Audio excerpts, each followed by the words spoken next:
Hello, it's Scott Manley here. With my somewhat belated discussion of NASA's moon base press conference. This was going to be on Tuesday last week. I unfortunately couldn't do it because I had a flight plan already laid out. But I decided that rather than rushing out a quick story, I would return to my roots and build some of the stuff in Kerbal Space Program to help illustrate what this all looked like. So yes, this is my heavily modded version of it, and this is supposed to be Blue Moon Mark 1. Now, obviously, I started making that stuff, I had a whole lot of fun, I kind of got distracted, and then a giant rocket exploded, and all these plans are sort of thrown into question, the exact timing specifically. So anyway, Blue Moon Mark 1 ended up winning 2 contracts that were announced at this Moonbase press conference. But the press conference basically started out with taking a number of CLPS missions, Commercial Lunar Payload Services missions, that were already paid for and were already planning, and said these are now Moonbase missions. Because Moonbase is much more exciting, right? We have this vision of astronauts in their moon base, hanging out, and you're saying, hey Bob, or whatever, right? But the moon base that NASA is planning is, well, it's practical, right? It's built around what is possible rather than what scriptwriters imagine. They don't want to have a giant, habitation module right away. What they do want is to have some infrastructure on the ground the moment that the Artemis 4 crew land on the surface and get out. They want to have rovers down there. And we'll get to those, but this is, just me flying around a Blue Moon Mark 1, sending it out to the moon to a polar landing. And up until Thursday night, this was expected to be the first mission for NASA's moon base. This was essentially a demo mission of the Blue Moon Mark 1. It had almost no payload. It had some notional basic stuff like, the Scalps payload, where you have cameras on all the landing legs and it just looks at the plume and how it interacts with the surface of the moon to make sure that they aren't digging a giant hole. Because they want to understand this, if you're going to be landing a lot of stuff, you want to make sure that you're not throwing huge amounts of ejecta onto other spacecraft, and you're not digging a hole in the moon that causes your spacecraft to fall over. The other payload it would carry would be some transponder type stuff, laser retro reflectors. This would have been targeting an area known as the Shackleton Connecting Ridge. Essentially, Shackleton is the big crater at the very south pole of the moon. There's another crater nearby called De Gerlach, and there is a sort of ridge that connects the two of those. And so this connecting ridge is about as close as you can get to the South Pole. And this would essentially be landing and putting out a giant banner that says, NASA Moon Base, coming soon. One of the most unfamiliar things about zero gravity is the way everything just floats around, such as this pen. Yes, this is actually a hover pen, and it will do it on Earth as well, thanks to the power of magnets. Yes, the hover pen is a magnificent piece of design, a piece of functional art that literally stands out on any desk. And when I say it stands, I mean that thanks to those opposing magnets, it'll appear to defy gravity and stand at an angle of 23.5 degrees. In a standard 1G environment. Yes, that's exactly the same angle the Earth's pole makes to the ecliptic. Not only did the designers come up with beautiful lines and the magnetic hover mechanism, they tuned it to this celestially significant angle, which lets you ponder the interconnectiveness of the universe, or simply admire it as it spins freely in its mount. These are fantastic gifts, especially for that relative who has the resources to buy everything they need, because nobody thinks they need a magnetically levitating pen until they see this pen hovering in its mount in exactly the same way that lesser pens can't. The Hover Pen Interstellar is available in multiple space-inspired colours, and for people who want a literal rather than a metaphorical link to space, there's the Meteorite Edition, which comes with a small slice of a meteorite in it. Specifically, part of a nickel-iron meteorite formed in a protoplanet's core in the earliest age of the solar system. That planet was shattered and a chunk fell to Earth over Scandinavia about 1 million years ago. It broke apart into many pieces, and those pieces have survived 4 ice ages before being unearthed by meteorite hunters. Point is, as a space rock nerd, I can confirm it is legit. Novium have other designs such as the Hover Pen Future, which hovers at a steeper angle and which can switch between being a rollerball and a fountain pen if you want those space age aesthetics with old school calligraphy. With Father's Day around the corner, I bet a bunch of you are thinking the Hoverpen might be the perfect gift. So head over to Hoverpen's website and use my discount code SCOTT for 15% off all Hoverpens for the 72 hours after this video release, and 10% after that. Free shipping is available to most countries, including North America, UK, Europe, and Australia. And now, back to the video. So yeah, Moonbase 2, not to be confused with Moonbase Phase 2, which is the block of missions. Moonbase 2 is essentially taking the Astrobotic Griffin lander mission, which was originally supposed to carry Viper. Viper, of course, ended up getting cancelled and reincarnated, and it's going to fly on a Blue Moon Mark 1 sometime. That left the Griffin with a big, payload-sized hole in its manifesto, and they ended up getting a contract to carry Astrolab's Flip rover, which is essentially a test platform for their larger Flex rover. I think Flip is an anagram of Flex Lunar Innovation Platform, and Flex is an anagram for Flexible Logistics Exploration. So that's an anagram inside an anagram. I saw this at Astro Awards in Austin. And in many ways, Flip is supposed to be a tech demonstrator for stuff which will be in Flex, and, well, Astrolab have the contract to also land one of the first rovers on the moon, the lunar transportation vehicles, which will be used by astronauts. And so Moonbase 3, that is taking Intuitive Missions' next flight, carrying the Prism payloads, which are supposed to look at the surface properties of something called lunar swirls. These are regions on the lunar surface where the regolith looks brighter, and it's believed that's because solar wind is not impinging on the surface and modifying its chemistry. So that might be because of things like electromagnetic fields, or just magnetic fields, I guess, in the regolith.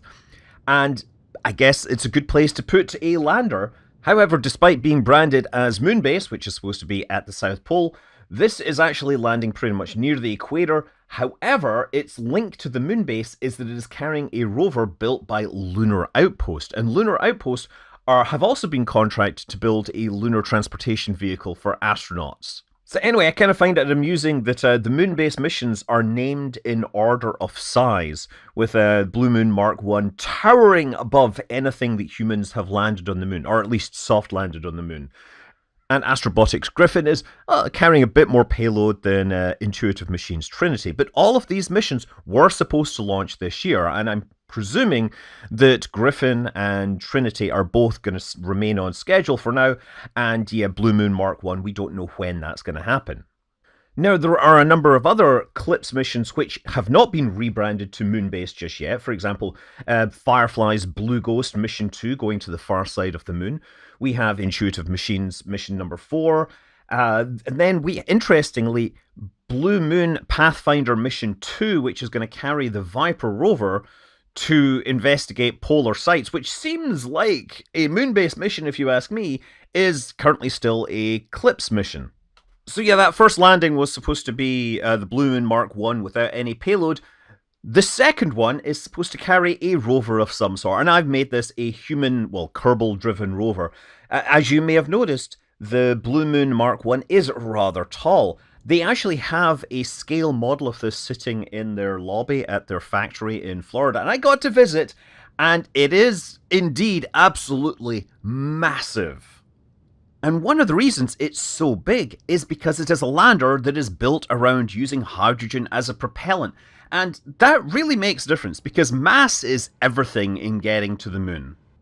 Now, of course, this was designed to be launched on a New Glenn launch vehicle, and after Thursday night, we're not sure whether it will be the first mission. There are a couple of other Moonbase missions which have been rebranded, and those are likely to get there first. So Moonbase 1 may actually be after Moonbase 3 at this rate. So a while back, Blue Origin posted some pictures of the tanks and the structure prior to assembly. So you see that large hydrogen tank, the structure in the middle, and there are 4 liquid oxygen tanks around the outside that are set around the bottom. So you can see how the basic structure of this lander is made up. Propulsion is supplied by a BE-7 engine, which is their small expander cycle engine. Now, some other details to see is that obviously we get solar panels and a platform sitting on the top. There are a couple of large cylinders, like pressure tanks, on the top section. So these are paired on opposite sides.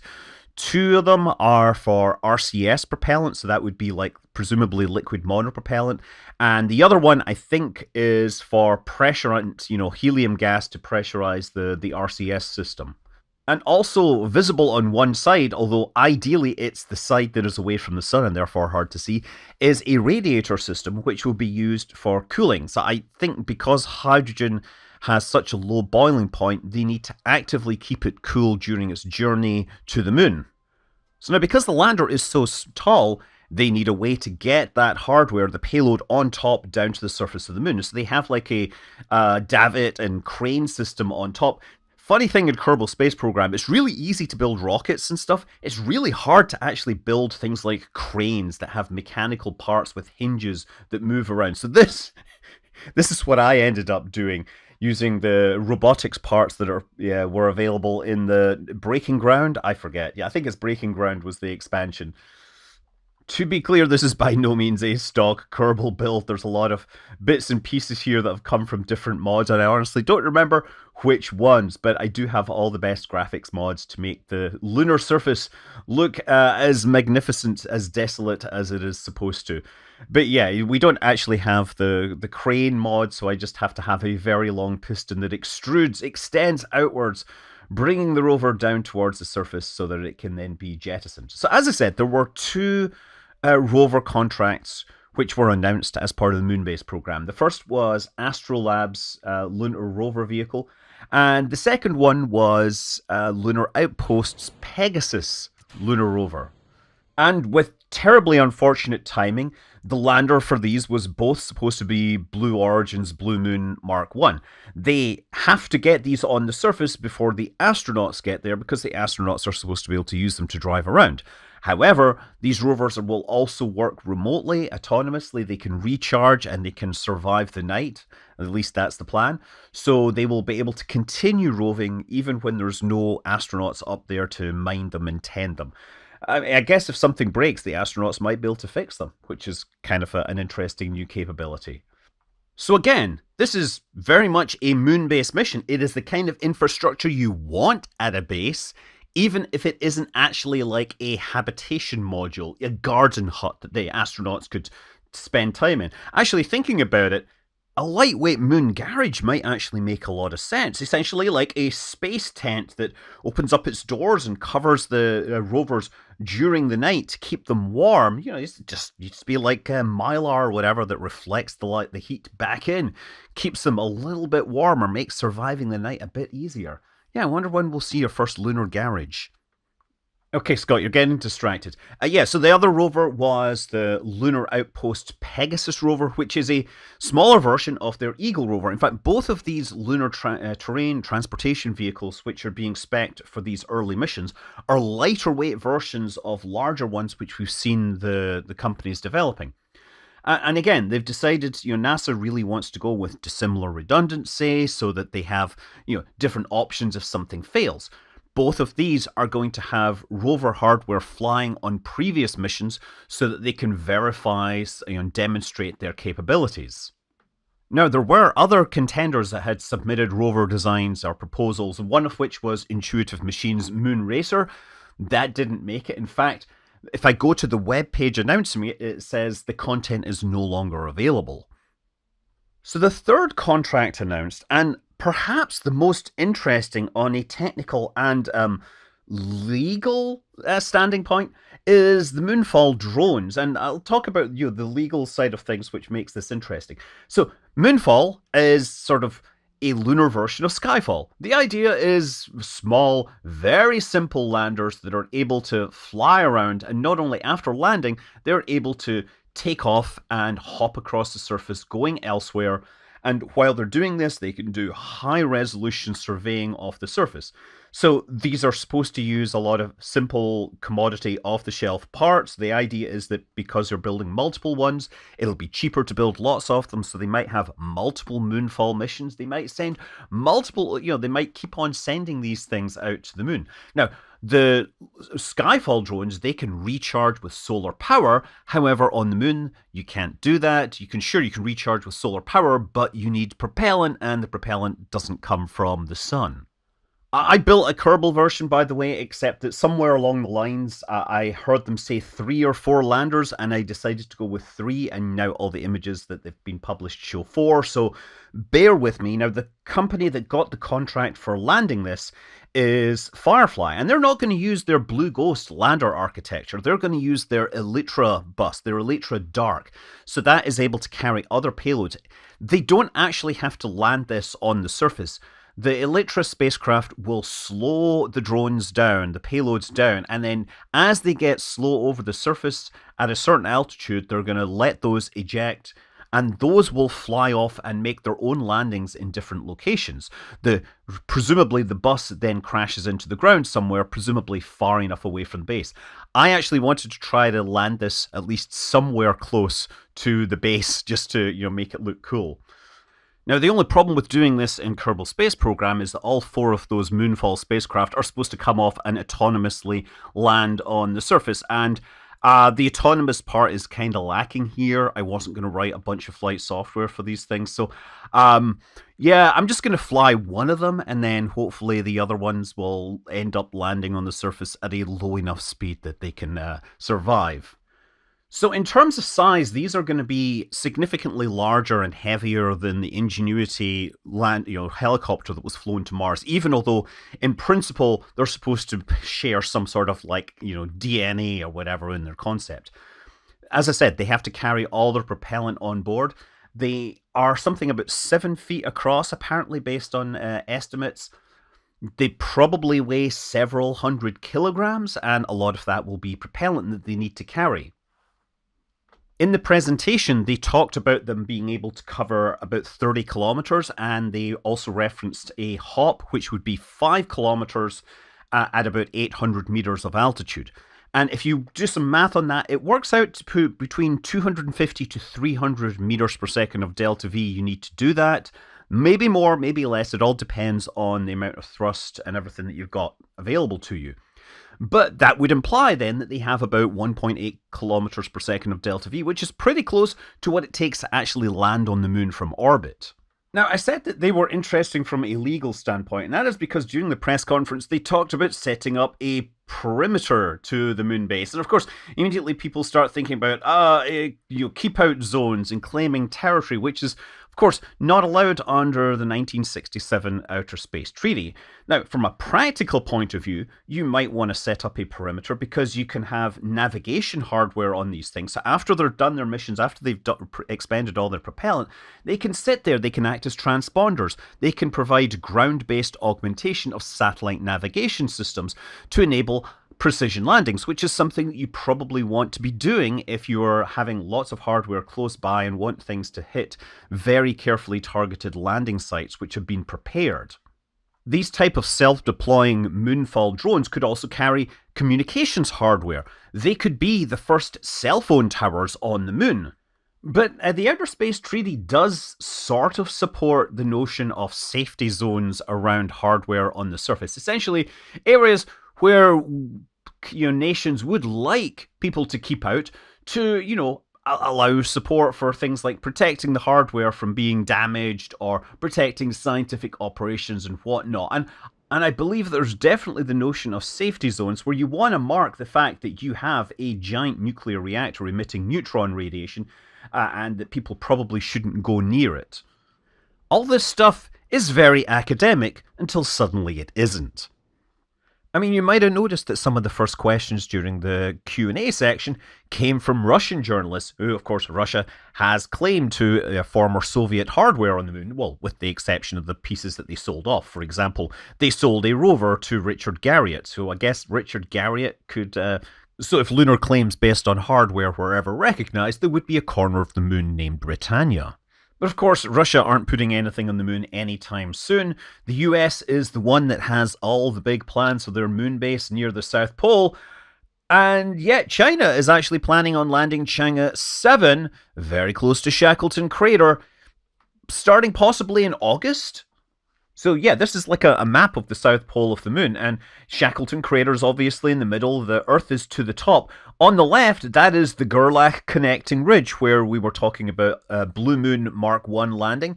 And on the right, That circle is where Chang'e 7 is supposed to be landing. And during that golden moment of optimism that was NASA's Moonbase conference, these landings were supposed to take place months apart. Now, as a result of what is euphemistically known as the anomaly, Blue Moon Mark 1 won't get there until a year later. It remains to be seen how much work Blue Origin is going to have to put in to get back to flight status, and what NASA might do in the intervening time.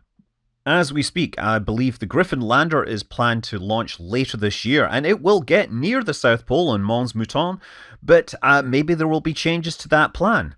I'm Scott Manley. Fly safe.